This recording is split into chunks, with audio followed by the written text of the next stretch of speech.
Sabi ng Rusi basher, ang papangit daw ng mga basher ng branded. Totoo ba yon mga Rusi lovers? Palagay ko inggit lang itong si gwapong angkol na panot. Hindi lang talaga nila matanggap na nasisibak lang ng Rusi boy ang mga branded. Masaklap yon, di ba? Kaya kapag mag-post ang mga Rusi lovers, madami ang nag-iiyakang branded. Lalo na yung RFI, bakit kaya?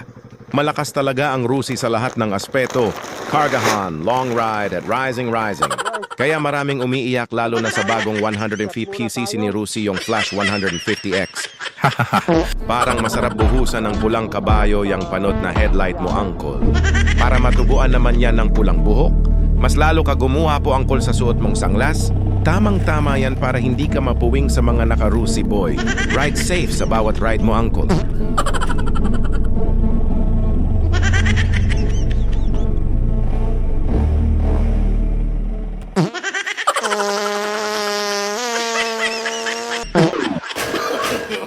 No, no, no, no.